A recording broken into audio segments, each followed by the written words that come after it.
I think खाना बनाना इतना भी टाइम कंज्यूमिंग नहीं है जितना हमने उसे बना दिया है।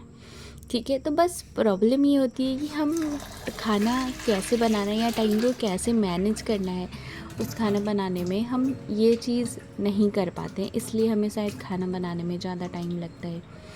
तो आज मैं आपके साथ दाल, चावल और सब्जी और रायते की रेसिपी शेयर करने वाली हूँ, जिसे बनाने में अप्रॉक्स 1 घंटा या 1 घंटा 15 मिनट ही टाइम लगा था, इससे ज़्यादा टाइम नहीं लगा था।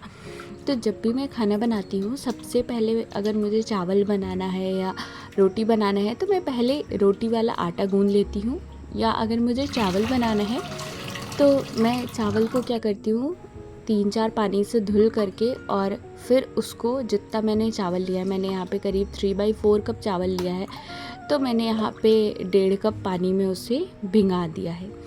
अप्रोक्स जितना भी आपका चावल हो उससे का 1.5 से थोड़ा ज़्यादा और 2 से कम पानी लेना है। उसके बाद जो चावल का धुला हुआ पानी होता है उसे मैं फ्लावर पॉट्स वगैरह में डालना ज़्यादा प्रेफर करती हूँ। ये छोटी छोटी ही आदतें हैं बट ये बहुत अच्छी होती हैं, तो मुझे लगा क्यों ना आप लोग के साथ भी शेयर कर दिया जाए।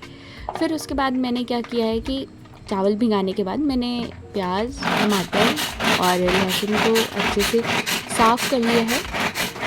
उसके बाद मैंने ये एक ऐसा यंत्र लिया है, मुझे लगता है ये यंत्र भी किसी इंजीनियर ने ही बना दिया होगा, शायद उसकी बीवी उससे ज़्यादा काम कराती रही होगी। तो उस यंत्र में डाल करके मैंने प्याज को और लहसुन को साथ में बिल्कुल फाइनली बहुत अच्छे से चॉप कर लिया है। आप देख लीजिए कितना अच्छा, कितना ईज़िली, कितने कम टाइम में हो जाता है। मैं इस चॉपर की फ़ैन हूँ, लिटरली मैं बता रही हूँ। और फिर क्या किया, उसी चॉपर में मैंने अच्छे से टमाटर को काट के डाला और टमाटर को भी बहुत फाइनली मैंने चॉप कर लिया, जैसे मैंने प्याज को चॉप किया है। अभी मैं बताऊं, अगर किसी के पास भी ये चॉपर नहीं हो ना तो वो ले लेना, बहुत ज़्यादा टाइम बचाता है और आँख में प्याज इतना लगता भी नहीं है। और इसका लिंक मैं कैप्शन में, डिस्क्रिप्शन में मेंशन कर दूँगी। तो आप चाहे अमेज़न, फ्लिपकार्ट कहीं से भी ले लो या आप नॉर्मल दुकान पे भी जाके ले लो, बट मैं कहूँगी अगर आप फाइनली कोई चीज़ को चॉप करना चाहते हैं ना, इससे ज़्यादा अच्छा गैजेट है ही नहीं। 2 टाइप का आता है, मैनुअल भी आता है और इलेक्ट्रिसिटी से भी चलने वाला आता है, बट मैंने मैनुअल प्रेफर किया है। उसके बाद क्या करती हूँ मैं, टमाटर प्याज चॉप हो गए हमारे। अब हमें जो भी सब्ज़ी बनानी है, जो भी दाल बनाना है, अगर तड़के वाली दाल बनानी है, कुछ भी करना, तो सबसे पहले आपको उसके मसाले निकाल लेने हैं। यहाँ मैं बना रही हूँ मूंग की दाल इन द सेंस स्प्लिट मूंग की नहीं, खड़ी मूंग की। मैंने उसे रात भर भिंगा करके रख दिया था, तो वो अच्छे से सोख हो गया था।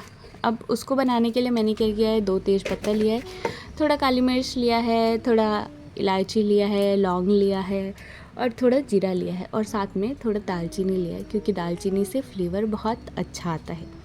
ठीक है, अब इसके बाद आपको कुछ नहीं करना है, आपको रखना है गैस पे कुकर, उसमें डालना है आपको ऑयल, जितने भी ऑयल में आप खाना बनाना प्रेफर करते हो। हम बहुत ही ज़्यादा ऑयल नहीं प्रेफर करते हैं, तो अपने हिसाब से आप ऑयल डाल लेना। उसमें आपको खड़े मसाले डाल देने हैं और खड़े मसालों को करीब 30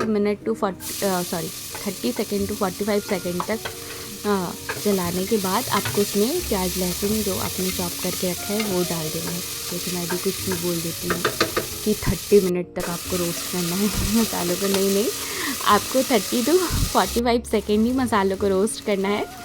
और उसके बाद आपको प्याज और लहसुन डाल देना है जो आपने चॉप करके रखे, उसको थोड़ा पका लेना है। उसके बाद आपको अदरक ग्रेट करके डाल देना है। आप चाहे तो अदरक काट के भी चॉपर में साथ में चॉप कर सकते हैं, बट मैं भूल गई थी इसलिए मैंने बाद में ग्रेट करके डाल दिया।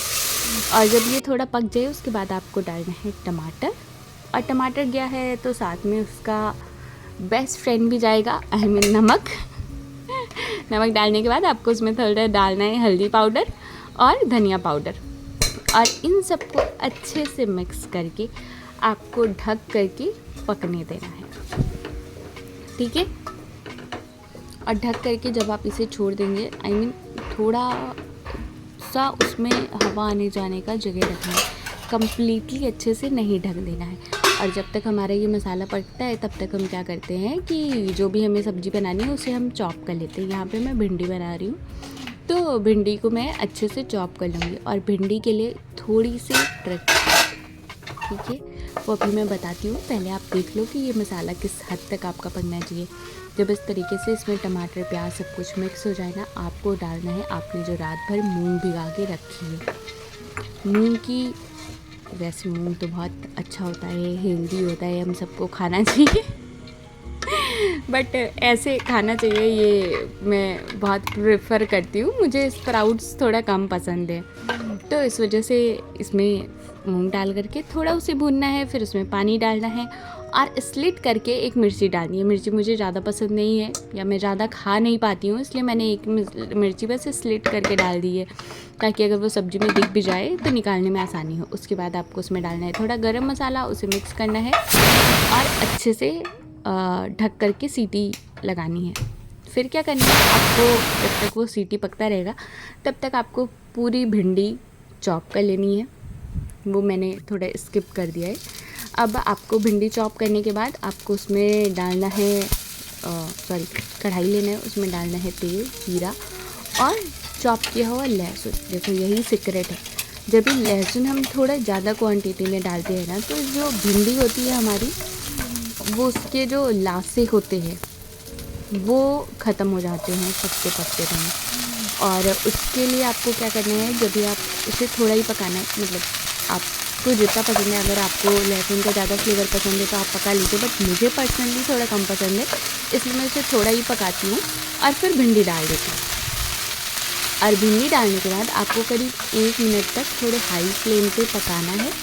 और जब वो हाई फ्लेम पे 1 मिनट पक जाए, उसके बाद आपको ढक करके छोड़ देना है। अभी आपको इसमें नमक वगैरह कुछ भी नहीं डालना है, क्योंकि अगर आपने नमक डाल दिया तो भिंडी पूरा लासा निकाल देगी अपना फिर, और भिंडी सारी टूट भी जाएगी।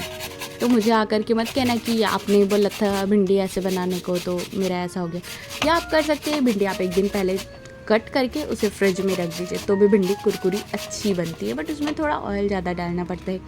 अभी जब तक आपकी भिंडी पक रही है, आप क्या करो, एक ले लो खीरा, अगर बड़ा खीरा है तो उसे आधा कर लो, और थोड़ा छोटा है तो कोई बात नहीं, चल जाएगा। मेरा खीरा बड़ा था तो मैंने आधा लिया है। उसे आपको ग्रेट कर लेना है। उसके बाद एक बोल में ले लेना है दही, और दही में को भी क्या करना है कि अच्छे से बीट कर लेना है। और बीच में आपको अपना सब्ज़ी भी देखते रहना है, कहीं ऐसा ना हो कि सब कुछ करने के चक्कर में आप भिंडी जल गई आपकी, ठीक है। जब भिंडी आपकी पक जाए अप्रॉक्स आधे से थोड़ी ज़्यादा, तब इस स्टेज पे आपको क्या करना है कि इसमें नमक डालना है और फिर ढक करके थोड़ा पकाना है, ठीक है। और फिर आपको साइड बाय साइड क्या करना है, भिंडी आपकी पक ही रही है, आप रायता प्रिपेयर कर लो। आपको दही में डाल देना है ग्रेट किया हुआ ये खीरा, और उसके ऊपर से आपको डालना है थोड़ा सा ब्लैक सॉल्ट और रोस्टेड जीरा का पाउडर, ठीक है। कोई सा भी रायता हो, मुझे लगता है असली फ्लेवर जो है ना वो रोस्टेड जीरा का ही आता है। कुछ कुछ रायते में तड़के का भी आता है, ठीक है, लेकिन कुछ कुछ रायतों में अगर आप कुछ क्या सारे ही रायतों में अगर आप रोस्टेड जीरा डालना भूल गए ना, तो वो मज़ा नहीं आता है। अभी देखो भिंडी कितनी अच्छी है, एक भी भिंडी टूटी नहीं है, देख लो अच्छे से। फिर मत कहना मेरी भिंडी टूट गई, मेरी भिंडी क्यों नहीं टूटी है, वो मैंने सारे ट्रिक्स आपको बता दिए हैं। अगर आप पूरा वीडियो देखोगे तो ही पता चलेगा, स्किप कर करके देखोगे तो पता ही नहीं चलेगा। अब जब तक हमारी भिंडी पक रही है तब तक हम देख लेते हैं। हमारा कुकर 2 सीटी आने के बाद हमने बंद कर दिया था, अभी इसका सारा गैस भी निकल गया है। अब मैं आपको दिखा देती हूँ कितना अच्छा ये दाल लगा। ये जो दाल है ना, या मूंग का सब्ज़ी कह लो, जो भी आपको कहना है कह लो, बट ये मुझे बहुत अच्छा लगता है। और चावल के साथ तो देखो, मुझे ज़्यादा बर्तन गंदा करना पसंद नहीं है, तो मैं जिसमें दाल बनाती हूँ उसे मैं किसी दूसरे चीज़ में हाली कर लेती हूँ, और उसी दाल वाले कुकर को धुल करके मैं उसमें चावल बना देती हूँ। ऐसा नहीं है कि मेरे पास 2 कुकर नहीं है, 2 कुकर हैं, बट आलस नाम की भी कोई चीज़ होती है, तो मुझे बर्तन धुलने में बहुत बहुत बहुत महा आलस आता है, जिसे कह सकते। तो इसलिए ज़्यादा बर्तन क्यों ही जूठा करना है, दाल वाला ही कुकर खाली करके उसमें चावल डाल देना। अभी हमारी सब्ज़ी भी पक गई है और आपको अंत में जो आपने सोक करके रखा था चावल उसे पका लेना है। सीटी आ गई। अभी देखो कितनी जल्दी हमारा खाना प्रिपेयर हो गया ना। बहुत ज़्यादा टाइम लगा नहीं, बस आपको कई चीज़ों को साथ में करना है। ये थोड़ा मल्टीटास्किंग वाला काम हो गया, जिनको नहीं आता है उनके लिए थोड़ा मसला होगा। अभी हम खाना अपना निकाल लेते हैं। मैंने निकाल लिया है थाली में थोड़े चावल, एक कटोरी में दाल और एक छोटी कटोरी में रायता, और फिर साइड में हमने निकाल लिया है भिंडी की सब्ज़ी। अगर आपको रोटी बनाना है तो आप रोटी भी बना सकते हो। तो ये जो रेसिपी है ये पूरी संडे के लंच की है। तो संडे के लंच को जनरली हम रोटी नहीं खाते हैं। तो हो गया ना हमारा खाना तैयार कितनी जल्दी से। अभी आप बताना कि आपको वैसे ये प्लेटिंग पूरी कैसी लगी, ठीक है? और खाओ पियो मज़े करो। Bye bye. लाइक सब्सक्राइब कर देना।